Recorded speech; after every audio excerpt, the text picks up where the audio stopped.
पित्रे ब्रह्मोपदेष्ट्रे मे गुरवे दैवताय च प्राप्याय प्रापकायास्तु நம ஸ்ரீநிதயே நமஹ.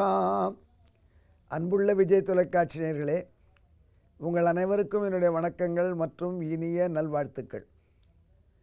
இப்பொழுது நாம் அன்னை லக்ஷ்மி தேவியின் 1000 திருநாமங்களிலே நாம் 617வது திருநாமத்தை அனுபவிக்கப் போகிறோம்.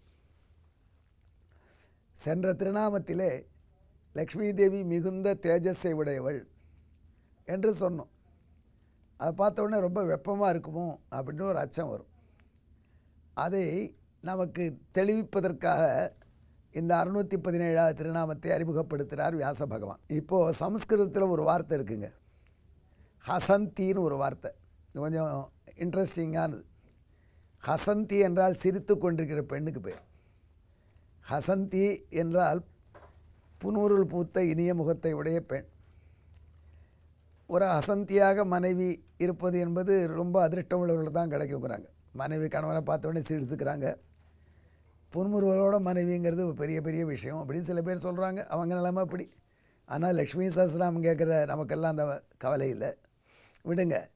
அப்படி புன்முருள் பூத்த மனைவி, அவளுக்கு ஹசந்தி என்பதாக பெயர் சமஸ்கிருதத்தில். அதே போல் ஹசந்தி என்று இன்று ஒரு அற்புதமான பொருளுக்கும் பெயர் வச்சுருக்காங்க சமஸ்கிருதத்தில்.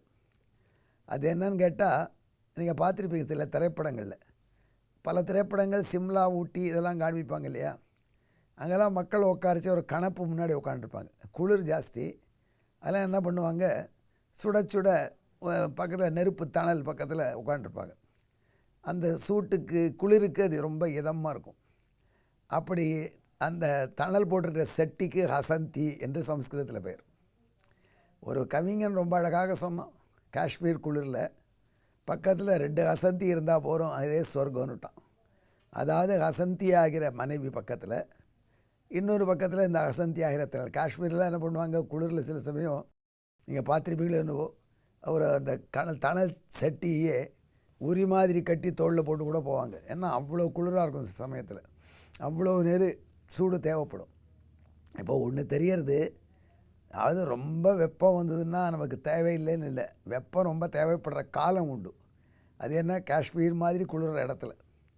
அப்போ ரொம்ப குளிர்ற இடத்துக்கு வெப்பம் எப்படி இதமாக இருக்குமோ, எப்போது சூடான அந்த நெருப்பு செட்டி பக்கத்தில் இருந்தால் ரொம்ப இதமாக பிரியமாக மகிழ்ச்சியாக இருக்குமோ, அதே போல தான் இந்த லக்ஷ்மி தேவி வெப்பமே உள்ள தேஜஸே விடிவெடுத்தவளாக இருந்தாலும் தன் அடியவர்களுக்கு இந்த சம்சாரம் என்கிற பயங்கர குளிரில் தவிக்கிறவங்களுக்கு இதமான தீச்சட்டி போல் இருப்பாங்களாம், ஹசந்தி போல் இருப்பாங்க.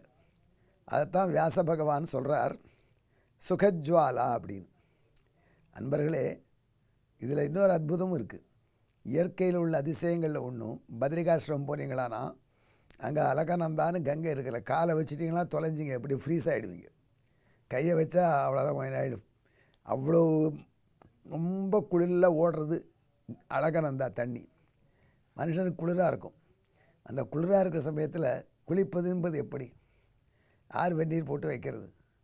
அங்கே பத்ரிகாசிரமத்தில் தப்த குண்டம்னு இருக்குது. இயற்கையாகவே வெந்நீர் வந்துட்டுருக்கு. அந்த வெந்நீரில் அப்படியே குளிச்சிடலாம் ஆனந்தமாக. அது கூட ஒரு வரலாறு சொல்கிறாங்க. அதாவது துறவிகள் 3 வேளையும் குளிக்கணும்.